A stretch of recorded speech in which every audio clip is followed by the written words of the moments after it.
하나님 말씀 창세기 32장 24절에서 28절 말씀입니다. 그가 이르되 내 이름을 다시는 야곱이라 부를 것이 아니요 이스라엘이라 부를 것이니 이는 내가 하나님과 및 사람들과 겨루어 이겼음이니라. 아멘. 2023년 이제 42일 남겨두고 있습니다. 이제 2023년을 마무리하면서 후회하는 일이 있으신가요? 후회하지 않는 사람은 아무도 없어요. 사람이 왜 후회하나요? 대부분의 사람들은 후회하고 있습니다. 후회는 한 일에 대해서 잘못했다는 반성으로 많이 하지요. 하지만 이미 한 일에 대해 후회해 보았자 아무 소용이 없지요. 한 일에 대한 후회보다 안 한 일에 대한 후회가 압도적으로 많다고 합니다. 하지 않거나 하지 못하는 일 때문에 후회하는 일이 많지요. 그러므로 후회하지 않으려면은 후회해야 할 일을 정리해 보세요. 미리 정리하면은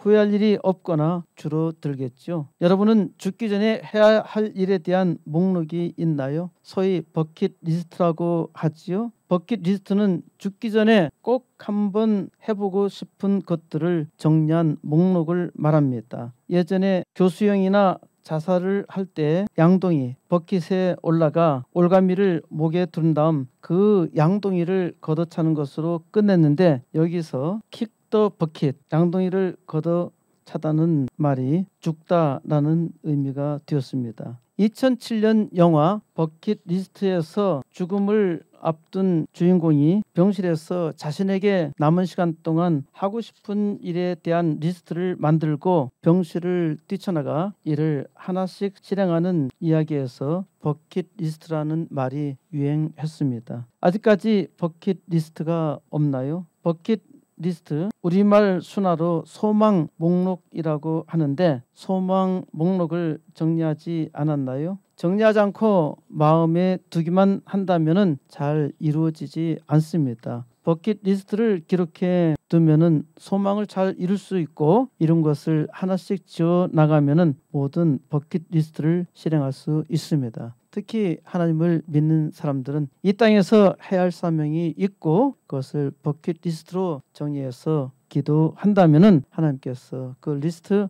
하나하나 응답해 주실 것입니다. 어떤 일에 후회하나요? 저는 후회하지 않습니다. 과거에는 많이 후회를 했어요. 잘못한 일도 많고 또 하지 못한 일도 많았습니다. 그다지 많이 후회하지는 않았는데 그 까닭은 앞으로 할 수 있다고 생각했기 때문입니다. 지금은 후회할 일이 하나도 없습니다. 제게 버킷리스트가 있는데 이 버킷리스트는 제 것이 아니라 하나님의 것이기 때문입니다. 하나님께서 제게 주신 것이죠. 저의 버킷리스트는 부흥입니다. 대한민국이 잘 되고 대한민국을 통해서 세계의 복이 되게 한다는 믿음으로 기도하고 있습니다. 금년은 이 땅에 교회가 세워진 지 140년이 되었습니다. 1883년 5월 16일 황해도 장현구 대구면 송천리에 서상윤과 서경조 형제가 조선 최초의 교회인 소래교회, 원래 솔래교회라고 하는데 송천이라 그랬죠. 송천리에 송천교회를 세운 겁니다. 송천은 송은 소나무 송, 한자로 할 때는 솔이라고 하지요. 그 다음에 천은 내천이거든요. 그러니까 송천을 순수한 한글로 말하면은 솔내가 되고 이것을 발음을 연음화시키면은 소래가 됩니다. 그래서 소래교회로 알려져 있습니다. 서상윤이 인삼 장사로 만주에 왕래하다가 영국 선교사 존 로스 목사를 만나서 예수를 믿게 되었고 성경 번역을 도왔습니다. 당시 세상에서 가장 소망이 없던 조선이었는데 이 조선 땅에 복음이 들어왔고 140년이 지난 지금 한국은 세계에서 가장 잘 사는 나라가 되었죠. 하나님께서 이 땅을 축복해 주신 것이고 이 나라의 독립과 자유를 위해서 많은 수고와 피를 흘리게 하셨는데 이제는 우리가 세상의 빛으로 세상을 복되게 하는 일을 감당해야 하지요. 하나님께서 우리에게 놀라운 은총을 주셨는데 그 은총을 감당하지 못한다는 것은 저주입니다. 하나님께서 미국 땅을 축복해 주셨는데 1620년 영국 이민자 102명이 메이플라워 호를 타고 미국의 신대륙에 들어갔지요. 그중 35명의 청교도 순례자가 자유신앙에 틀이 된 것입니다. 러시아와 중공은 다른 나라를 침략하여 자기의 이익을 위해서 세우는데 미국은 다른 나라를 자기의 속국으로 삼은 일이 없고 우리나라를 비롯해서 많은 나라의 자유를 위해서 많은 피를 흘렸지요. 미국이 베트남 전쟁과 같이 포기하여 아주 허망하게 공산 국가로 된 일도 있지만은 우리나라의 자유와 성장은 이 피의 가치를 입증하고 있습니다. 우리는 하나님의 은총을 깨닫고 이 시대 세상을 복되게 하는 역사 이루어야 합니다. 바로 이 일이 저의 버킷리스트고 이 일을 이루리라 믿고 기도합니다. 하나님은 오늘 야곱의 이름으로 버킷리스트를 생각나게 하시고 믿음으로 이룰 소망을 주십니다. 야곱은 믿음의 조상 아브라함의 손자로 복을 갈망하여 도적질하였습니다. 야곱은 태중에서부터 형과 싸웠고 팥죽 한 그릇으로 형의 장자권을 빼앗고 자기 어머니와 모의하여서 아버지로부터 축복을 빼앗았습니다. 이 일은 형 에서와 평생 원수가 되게 했고 형의 분노 때문에 20년간 도망자 생활을 했고 야곱이 다시 집으로 돌아올 수밖에 없는 상황에 그가 거부가 되었지만은 죽을 상이었습니다. 하나님은 모든 은총과 신실함으로 지켜주셨지만은 야곱이 감당하지 못했던 것이죠. 야곱은 우리와 거의 4,000년의 역사적 간격, 또 거기 중동과 여기 극동의 지리적 간격, 유대인과 한국인의 혈통적 간격, 그리고 문화적 간격 등 아주 머나먼 거리에 있는 나와 아무런 상관이 없는 사람 같지만은 예수님께서 그 간격을 한 번에 없애버리시고 하나님은 야곱의 역사적 현장에서 우리의 삶에 개입해 들어오셨습니다. 그때 거기서 있었던 일이 지금 여기서 일어난다는 것입니다. 이걸 계시라고 하지요. 하나님께서 야곱을 통해서 지금 우리에게 보여주십니다. 말씀을 통해서 이를 깨닫게 하시는 것도 하나님의 은혜이고 이를 깨닫는 것도 하나님의 전적인 은혜입니다. 야곱이 복도적이고 우리도 또한 복도적입니다. 이 땅에서는 반드시 복을 받아야 하지요. 야곱이 하나님을 믿었지만은 그 믿음으로 살지 못했듯이 오늘 우리도 믿음으로 온전히 하나님 앞에 살지 못합니다. 하나님께서 그때 거기서 야곱을 지키셨고 하나님은 지금 여기서 우리를 지키십니다. 하나님은 모든 은총과 신실함으로 야곱을 지키시고 또한 우리를 지키시니 하지만 우리가 감당하지 못합니다. 야곱과 우리가 다른 점이 하나 있습니다. 바로 전도서 9장 4절 말씀입니다. 모든 산자들 중에 들어있는 자에게는 누구나 소망이 있음은 산 개가 죽은 사자보다 낫기 때문이니라. 우리는 지금 살아있기에 소망이 있습니다. 아직 기회가 있다는 말입니다. 후회하기 전에 기도하며 버킷리스트를 만들고 성취하시기 바랍니다. 무엇보다도 하나님께서 야곱을 축복하신 축복을 능히 감당하시기 바랍니다. 창세기 12장 3절에서 하나님은 믿음의 조상 아브라함을 축복해 주셨지요. 너를 축복하는 자에게는 내가 복을 내리고 너를 저주하는 자에게는 내가 저주하리니 땅의 모든 족속이 너로 말미암아 복을 얻을 것이니라 하신지라. 그리고 그 아들 이삭에게 또한 약속하셨습니다. 창세기 26장 4절 내 자손을 하늘의 별과 같이 번성하게 하며 이 모든 땅을 내 자손에게 주리니 내 자손으로 말미암아 천하 만민이 복을 받으리라. 그대로 복잡한 말씀이 있죠. 이를 또한 이삭의 아들 야곱에게 축복해 주셨지요. 27장 29절에서 만민이 너를 섬기고 열국이 내게 굴복하리니 내가 형제들이 주가 되고 내 어머니의 아들들이 내게 굴복하며 너를 저주하는 자는 저주를 받고 너를 축복하는 자는 복을 받기를 원하노라. 하나님께서 아브라함에게 주신 축복을 또 그의 아들 이삭에게 주셨고 이삭은 자기 아들을 축복하고 그로 하여금 이스라엘 나라가 되게 하셨습니다. 이스라엘이 하나님의 모든 은총을 감당하지 못했고 이러한 이스라엘의 부족이 오히려 예수 그리스도로 풍족한 은혜를 누리게 하셨습니다.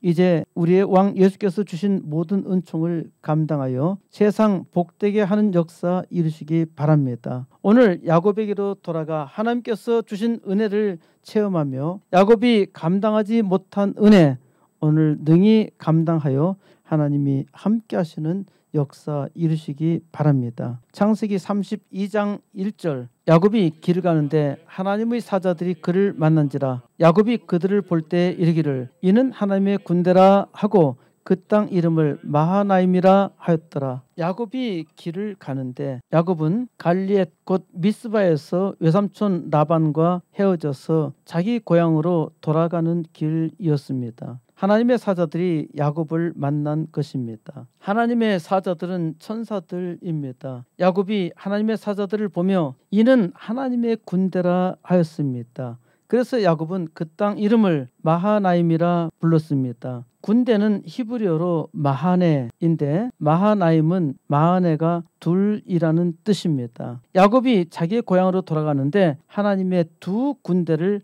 만났다는 말입니다. 야곱은 거부가 되어서 금의 환영하고 있는데 실제적인 사정은 진퇴양난입니다. 야곱이 고향 앞으로 가야 하는데 20년 전에 형의 살해 위협을 피하여 도망 나왔기에 형이 두려웠습니다. 20년이 지났음에도 아직도 형이 나를 죽이려 할까? 아무래도 형은 자기를 죽일 것 같았습니다. 왜 형이 자기를 죽일 것이라 생각했을까요? 야곱이 형을 잊지 못했기 때문입니다. 야곱의 기억에는 형이 자기를 죽이겠다고 말한 것까지만 남아 있습니다. 그러니까 야곱은 20년 동안 형의 복수를 잊지 못했던 것입니다. 형의 진노가 야곱의 트라우마였습니다. 트라우마란 실제가 아닙니다. 트라우마는 단지 기억 속에만 존재하는데 사람들은 트라우마에서 벗어나지 못합니다. 여러분의 트라우마가 있나요? 트라우마가 다시 반복될 수도 있습니다만은 그건 또 하나의 유사한 사건이 일어난 것이지 똑같은 일이 일어난 것이 아닙니다. 기억에 있는 사건을 반복시키면은 트라우마가 강화되고 그 트라우마에서 벗어나지 못합니다. 이런 트라우마를 이용하는 것을 가스라이팅이라 하죠. 가스라이팅이란 영국의 극작가 해밀턴의 희곡 가스등, 가스라이트라는 작품에서 시작되었는데 이 가스등을 1944년 개봉된 미국의 미스터리 스릴러 영화 가스라이트에서 유래했습니다. 영국에서 잭은 보석을 훔치려고 윗집의 부인을 죽이고 가스등을 켜서 보석을 찾기 시작합니다. 잭의 아내 벨라가 윗집에서 소리가 나고 가스등이 희미해져가고 있다면서 두려움을 호소하는데 남편은 벨라의 감각이 잘못되었다고 합니다. 남편은 이러한 일을 확실하게 만들기 위해서 자기 아내 벨라에게 브로치를 선물하고 그것을 숨깁니다. 벨라가 브로치를 잃어버린 것처럼 연출했던 것이죠. 벨라는 남편이 준 소중한 선물을 잃어버렸다는 죄책감에 빠져서 자신이 이상한 사람이라 생각하게 되고 그녀의 자존심이 낮아지게 됩니다. 그래서 벨라는 남편에게 의지하게 되고 그의 말이 전부 사실이라고 생각합니다. 정신분석가이자 심리치료사 로빈 스톤이 그 가스등 영화에서 가스등 효과, 가스라이트 이펙트라는 심리학 용어를 정의했습니다. 가스라이팅은 우리말로는 가스등 켜기 라는 말이 있죠. 이는 가해자가 가스등을 켜는 행위를 통해서 피해자를 서서히 망가뜨리는 것입니다. 자기가 원하는 목적을 이루기 위해서 상대방의 행동을 통제하고 조종하는 것이죠. 가스라이팅은 가해자가 다른 사람의 심리를 조작하여서 자기 스스로를 의심하게 만듦으로써 자기의 지배력을 강화하는 행위로 정신적인 학대이며 이단의 교수들이 하고 있는 수법입니다. 얼마 전에 성범죄자 제이미 신도들 2만여 명이 광화문에 모여서 집회를 했다고 합니다. 사람을 신으로 숭배하며 그가 악을 행했도 절대적으로 추종하고 있는 것이죠. 이 땡땡 같은 자도 자기 집단을 가스라이팅하고 있는 것입니다. 그와 관련해서 주변 인물 5명이 죽었죠. 2023년 3월에 극단적 선택을 한 전 비서실장은 이런 유서를 남겼습니다. 이제는 정치를 그만 내려놓으십시오. 현재 진행되는 검찰 수사 관련 본인 책임을 다 알고 있지 않습니까? 저는 일만 열심히 했을 뿐인데 수사 대상이 돼 억울합니다. 하마터면 그가 대통령이 될 뻔했지요. 다음에 대통령이 될 수도 있어요. 그에게 가스라이팅을 당한 국회의원 전부가 행정안전부 장관을 탄핵 소추했지요. 또한 계속 국무위원과 심지어 검사까지 탄핵 소추에 넘기려고 신들려 있는데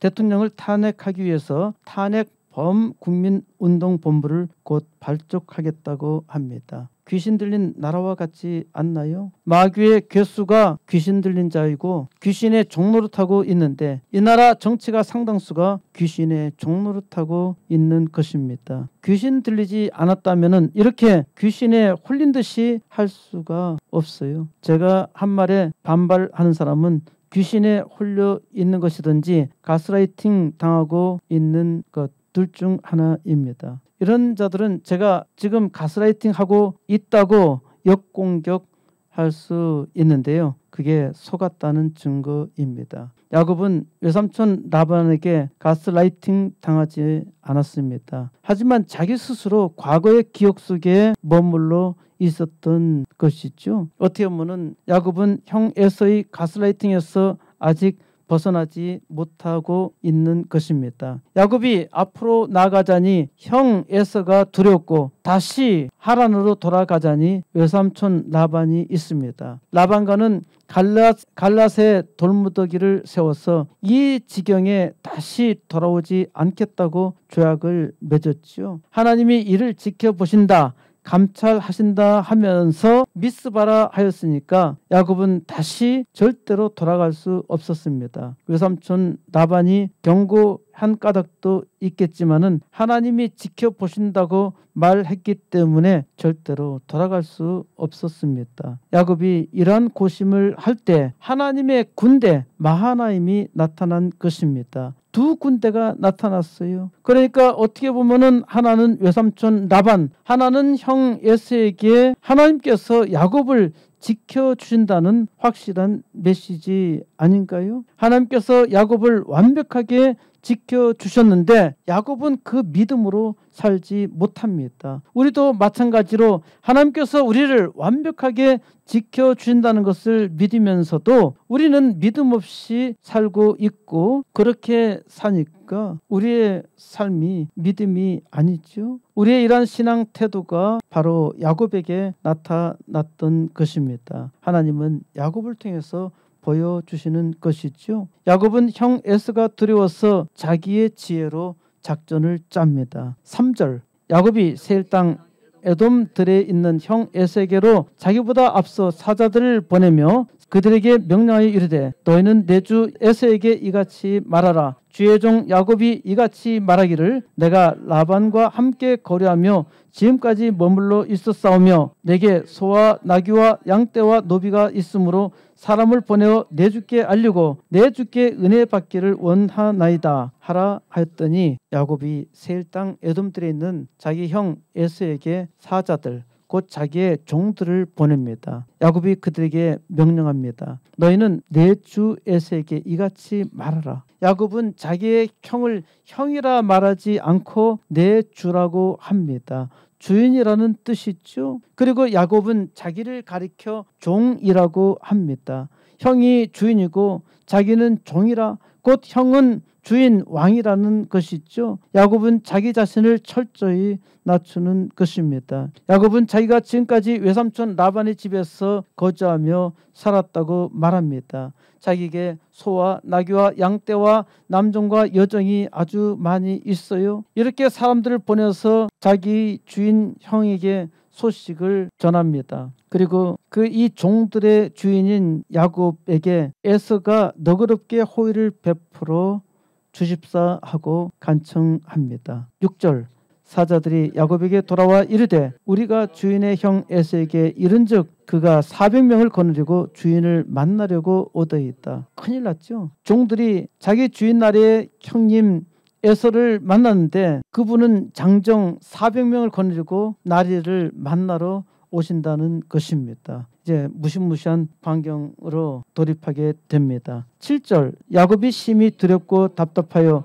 자기와 함께한 동행자와 양과 소와 낙타를 두 떼로 나누고 이르되 에서가 와서 한 떼를 치면 남은 한 떼는 피하리라 하고 에서 형이 장정 400명을 데리고 온다는 말에 야곱은 심히 두렵고 괴로웠습니다. 그래서 야곱은 작전을 세웁니다. 자기 동행자들과 모든 짐승을 두 떼로 나눴습니다. 에서 형이 와서 한 떼를 공격하면은 남은 한 떼는 도망하겠다는 것입니다. 1단은 대처하고 2단은 도주하겠다는 작전이죠. 9절 야곱이 또 이르되 내 주 아브라함의 하나님 내 아버지 이삭의 하나님 여호와여 주께서 전에 내게 명하시기를 내 고향 내 족속에게로 돌아가라 내가 내게 은혜를 베풀리라 하셨나이다. 나는 주께서 주의 종에게 베푸신 모든 은총과 모든 진실하심을 조금도 감당할 수 없사오나 내가 내 지팡이만 가지고 이 요단을 건넜으니 지금은 두 때나 이룬나이다. 야곱은 기도합니다. 대책을 세우긴 했지만은 불안했던 것이죠. 에서 형이 장정 400명을 데리고 온다고 하니까 야곱은 심히 두렵고 괴로워서 작전을 세웠는데 작전을 세운다고 해서 두려움이 없어지는 것이 아니잖아요. 어떤 위기에 처했을 때 그러면 그럴수록 더욱더 두려운 것입니다. 여러분들도 경험해 보셔서 잘 아시죠? 무섭고 두려운 일이 일어날 때 작전을 세웠는데 오히려 더 두려운 것입니다. 두려움이 엄습하게 되면 어떻게 하나요? 최후의 수단이 기도입니다. 사실 기도는 최후의 수단이 아니라 최선의 수단입니다. 여기서 최선이라는 말은 최선을 다하라는 말이 아니라 가장 앞선다는 말입니다. 그러니까 기도가 가장 앞장서야 하는데 기도가 맨 나중입니다. 갑자기 몸이 이상함을 느낍니다. 이거 병에 걸렸나 보다. 그러면은 먼저 어느 병원에 가야 할까 고민하죠. 병원이 결정되었다고 해서 걱정이 없나요? 걱정이 더 생겨요. 도대체 무슨 병일까? 의사가 내 병을 고칠 수 있을까? 자기 생각에 뭔가 어렵다고 생각하면은 더 고민이 되고 힘들어지죠. 더 고통스러워진단 말입니다. 상황은 아무런 변화가 없어요. 단지 병에 걸렸을 것이다 라는 그런 생각이 사람을 죽게 만들기도 합니다. 의사가 어렵다고 말하면은 그 다음에 기도합니다. 그러니까 병들어 죽는 것이죠. 먼저 기도해야 합니다. 야곱은 하나님께서 지켜주신다고 약속했고 하나님께서 그것을 보여주셨음에도 상황이 닥치자 야곱 자기에게로 작전을 세운 것입니다. 작전을 세웠는데 두려워. 그제서야 야곱은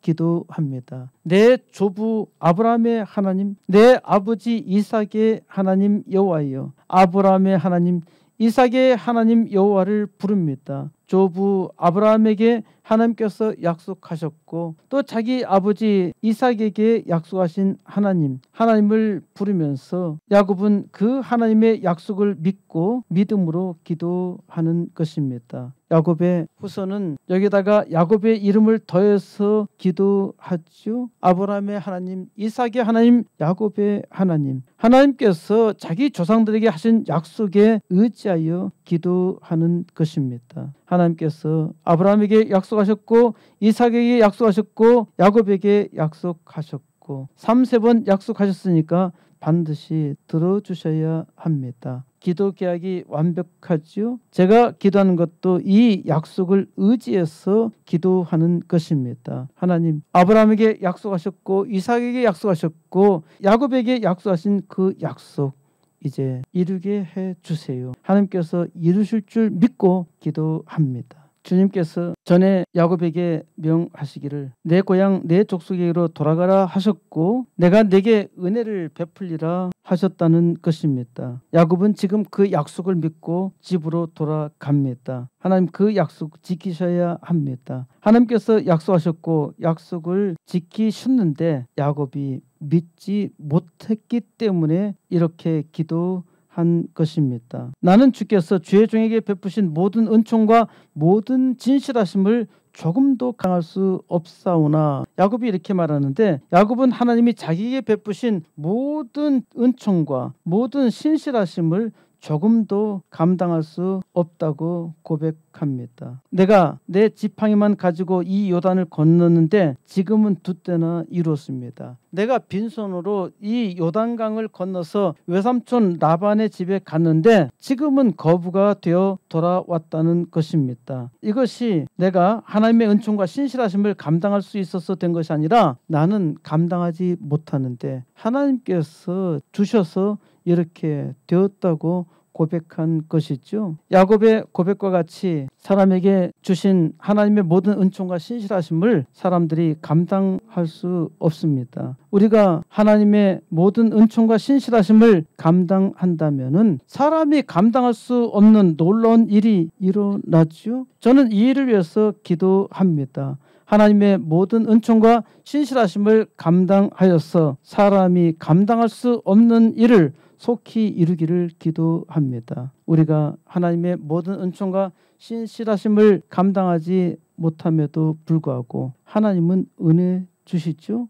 야곱이 하나님의 모든 은총으로 살지 못했어도 하나님은 야곱에게 복을 주셔서 거부가 되게 하셨어요. 그런데 지금 야곱은 심각한 위기라는 것입니다. 에서 형의 살해 위협에서 하란 땅으로 도망했는데 다시 에서 형을 만나야 할 운명이 된 것입니다. 야곱은 공포에 사로잡혀 있어요. 그래서 야곱은 기도에 집중하고 있는 것입니다. 11절 내가 주께 간구하오니 내 형의 손에서 에서의 손에서 나를 건지시옵소서. 내가 그를 두려워함은 그가 와서 나와 내 처자들을 칠까 겁이 나기 때문이니이다. 주께서 말씀하시기를 내가 반드시 내게 은혜를 베풀어 내 씨로 바다에 셀 수 없는 모래와 같이 많게 하리라 하셨나이다. 야곱은 주께 간구합니다. 야곱이 얼마나 간절했겠습니까? 사람은 자기 생명이 달려 있으면은 그 기도가 간절합니다.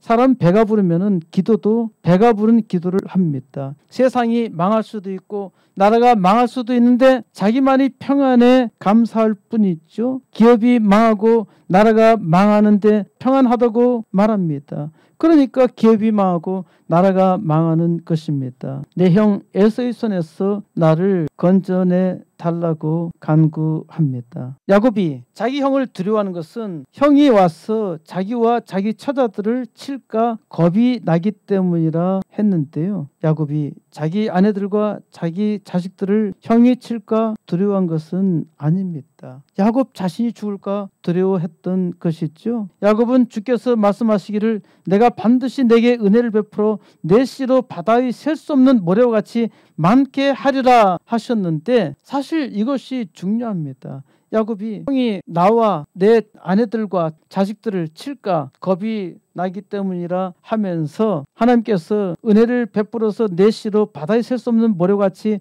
많게 한다고 하셨는데 전자가 아니라 이 후자가 중요해요. 왜 그런가요? 이것이 야곱이 살아야 할 이유입니다. 야곱은 자기가 살고자 해서 하나님 앞에 은혜를 간구하는데 하나님께서 원하시는 것과 하나님의 약속은 바로 이것입니다. 내가 반드시 내게 은혜를 베풀어 내 씨로 바다에 셀 수 없는 모래와 같이 많게 하리라. 이것이 하나님의 뜻입니다. 하나님께서 반드시 은혜를 베풀어 바다에 셀 수 없는 모래와 같이 많게 하시겠다 하신 것입니다. 이것 때문에 기도해야 하는데 야곱은 실로 자기 목숨을 구걸했던 것이죠. 그래도 그나마 이 기도를 나중에라도 붙여서 구하니까 참으로 다행입니다. 믿음의 역사가 그 야곱의 자손들로 천하 만민을 복되게 하시겠다는 것이 하나님의 소원입니다. 바로 믿는 자들이 믿음으로 구하며 믿음의 역사를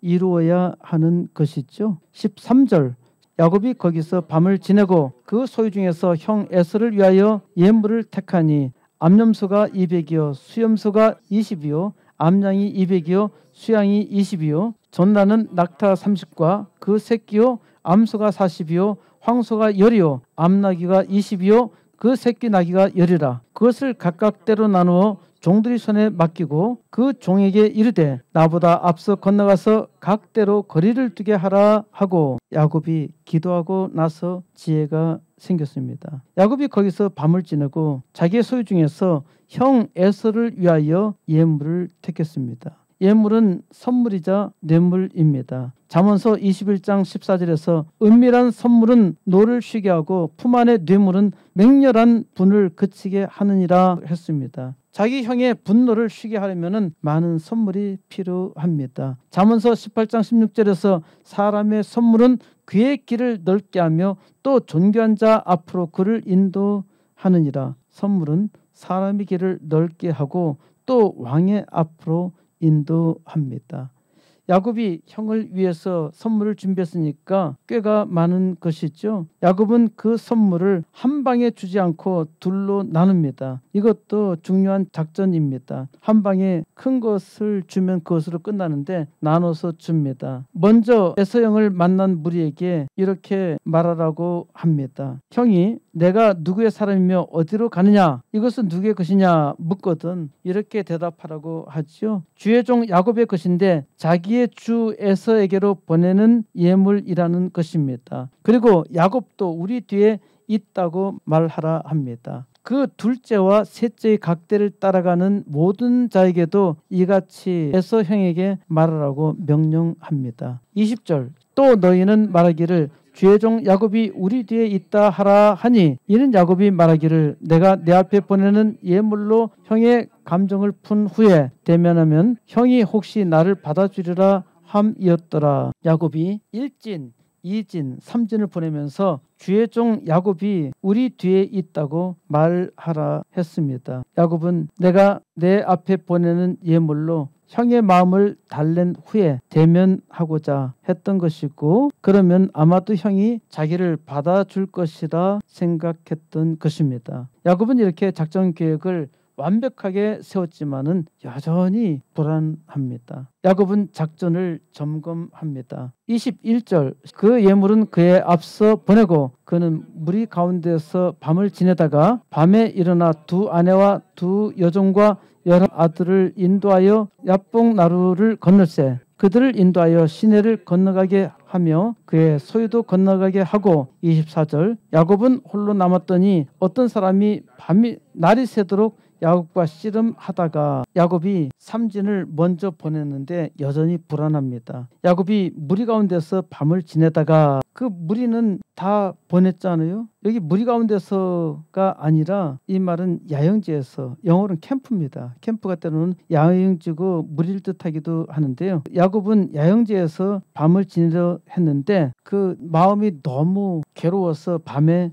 일어났던 것입니다. 야곱의 마음이 심히 불안하니까 잠을 이루지 못했던 것이죠. 그래서 야곱은 두 아내와 두 여종과 11 아들을 데리고 야복 나루를 건넜습니다. 모두 다 보내놓고 야곱은 홀로 남았습니다. 그러니까 다른 사람들은 다 죽으라고 다 보내놓고 자기 이제 혼자 거기 남아있는 거예요. 그러니까 야곱은 형이 앞서 보낸 삼진을 넘어서서 자기 아내들과 두 첩들과 11 아들을 데리고 야복 나루를 건넜는데 자기는 다시 돌아와서 홀로 남았던 것입니다. 야곱이 자기 혼자 살고자 했던 것이죠. 그때 어떤 사람이 날이 새도록 야곱과 씨름하였습니다. 어떤 사람은 하나님의 천사입니다. 하나님의 천사가 사람의 몸으로 왔는데 무슨 씨름을 했을까요? 왜 야곱과 밤새도록 씨름했을까요? 야곱은 지금 홀로 남아서 한 사람과 격렬하게 싸우고 있습니다. 야곱이 악착같이 싸우는데 밤새도록 싸운 것입니다. 야곱이 죽자 사자부터 싸우니까 이길 수 있었습니다. 그런데 야곱은 본래 자기 형 에서와 싸워야 하잖아요. 그런데 천사가 와서 싸운 것입니다. 아직 자기 싸움의 대상이 천사인지는 몰라요. 야곱은 본래 형 에서 싸워야 하는데 천사와 싸웠던 것이죠. 야곱이 싸워야 할 대상은 형 에서가 아니라는 말입니다. 에서가 야곱을 죽이러 왔다고 해도 하나님이 지켜주실 것이니까 전혀 두려울 것이 없어야 하잖아요. 그런데 야곱은 형 에서를 지독하게 두려워했고 그 형을 피하여 자기 홀로 도주할 생각까지 했습니다. 바로 그때 천사가 나타난 것입니다. 내가 싸울 상대는 내 형 에서가 아니야. 사람이 사는 것은 전쟁입니다. 그런데 사람이 싸울 대상이 아닙니다. 하나님을 믿는 사람은 하나님과의 씨름입니다. 하나님을 믿는 사람은 그 믿음으로 살아야 하죠. 하나님이 지켜주시잖아요. 그러면 믿음으로 살아야 하는데 믿음이 없으니까 세상이 두렵고 사람이 원망스럽고 힘들고 어려운 것입니다. 그러다가 지독하게 어렵고 두려움에 빠지게 되면은 그제서야 하나님을 찾지요. 하나님을 찾으면은 두려움이 없는데 하나님을 찾지 못하니까 두려운 것입니다. 그러니까 우리의 인생은 사람과의 싸움이 아니라 하나님과의 씨름입니다. 25절 자기가 야곱을 이기지 못함을 보고 그가 야곱의 허벅지 관절을 치매 야곱의 허벅지 관절이 그 사람과 씨름할 때에 어긋났더라. 그가 이르되 날이 세려하니 나로 가게 하라.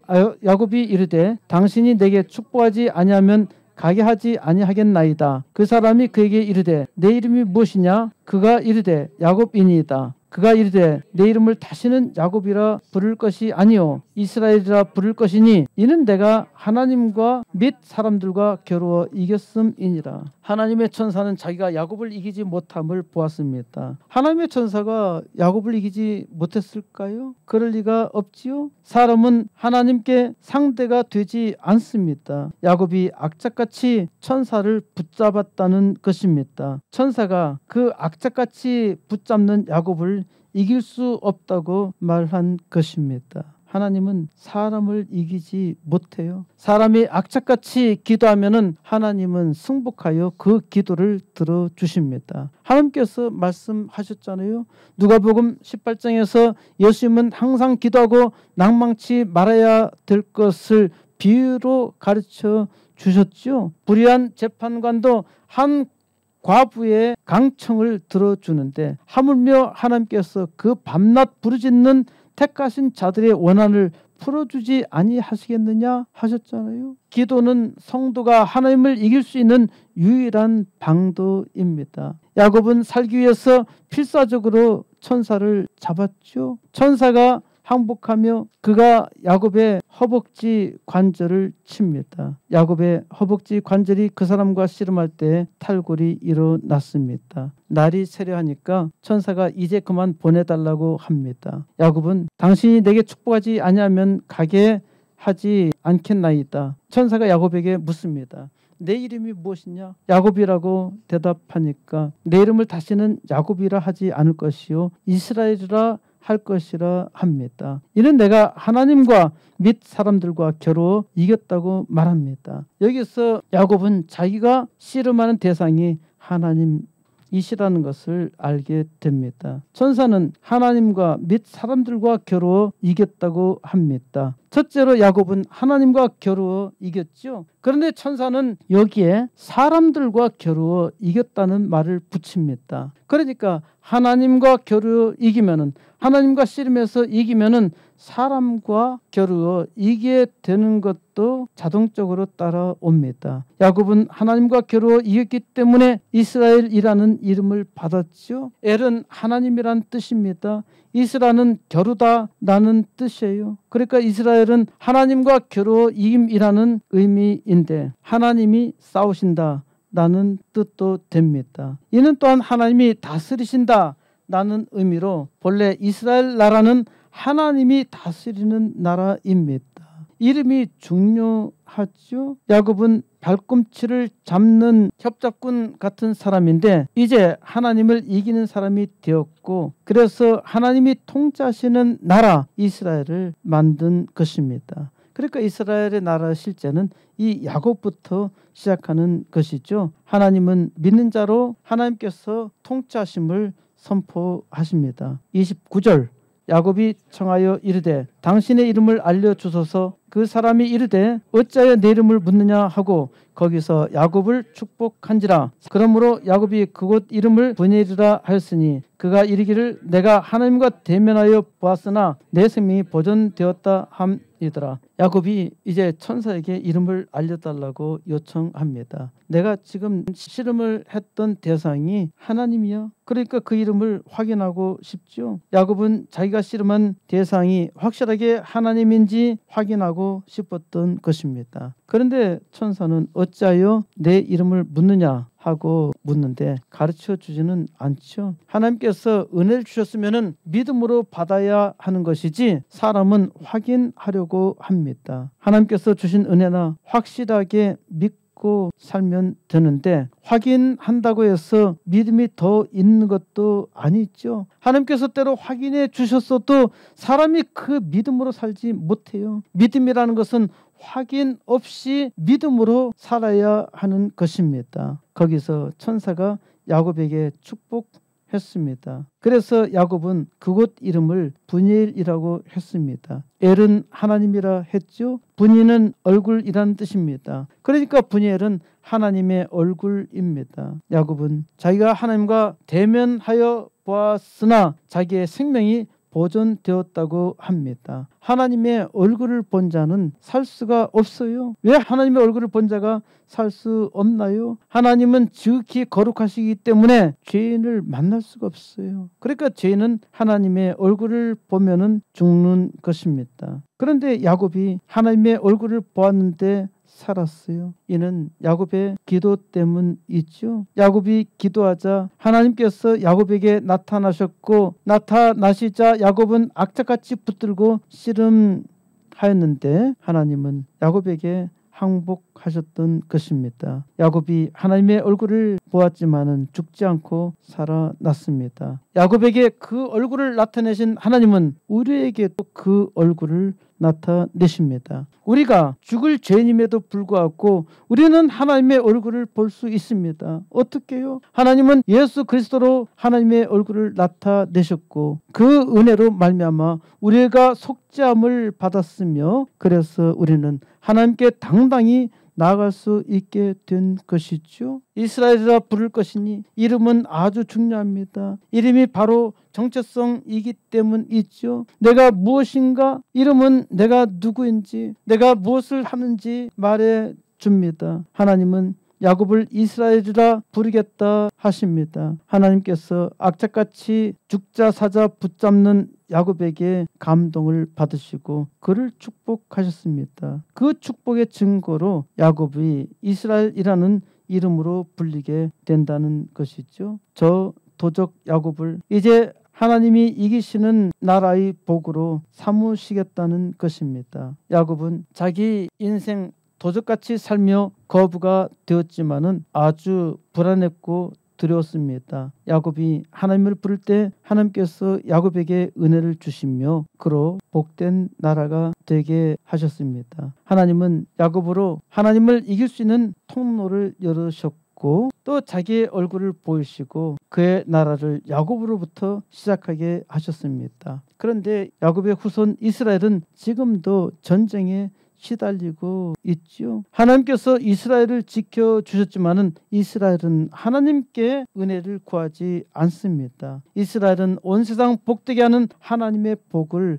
감당하지 못한 것입니다. 이스라엘이라 부를 것이니 이스라엘은 하나님의 나라입니다. 하나님은 야곱에게 주신 사명 곧 그의 후손 이스라엘이 감당하지 못하자 예수 그리스도로 온 세상에 축복의 길을 여셨습니다. 예수를 믿는 우리에게 이스라엘 대신 그리스도인이라는 이름을 주셨죠. 그리스도인은 온 세상의 빛으로 세워져야 합니다. 예수께서 우리를 온 세상의 빛으로 세우는 그리스도인으로 이름을 주셨단 말입니다. 우리는 하나님께서 모든 은총을 주셨지만 여전히 세상을 두려워하고 있습니다. 믿음이 없어서 실패하는 인생인데 하나님은 우리로 하여금 기도하게 하십니다. 하나님의 백성들이 믿음으로 살지 못하니까 지금 세상이 멸망으로 가고 있죠. 지금 멸망의 때가 되었습니다. 하나님이 세상을 멸망시키기로 작정하셨다 해도 기도로 하나님의 마음을 바꿀 수 있습니다. 그래서 우리는 기도해야 합니다. 하나님 다시 이 땅에 부흥의 역사가 일어나게 해 주소서. 하나님께서 이 시대에 우리에게 은총을 주셨고 그래서 그 믿음으로 사는 자들이 하나님의 역사 감당하며 이루어야 합니다. 하나님께서 우리 코스모스 교회에 주신 버킷리스트 먼저 80개 개척교회와 2개 학교 하나님 이 부흥의 역사 시작하게 하여 준 줄 믿습니다. 이 시대에 이스라엘이라 부름받은 종들에게 이제 하나님의 은혜가 더욱 충만하여서 하나님의 부르심을 받은 주의 종들만 이제 주의 이름으로 이 땅 부흥의 역사 이루시기를 우리 주 예수 그리스도의 이름으로 간절히 축원드립니다.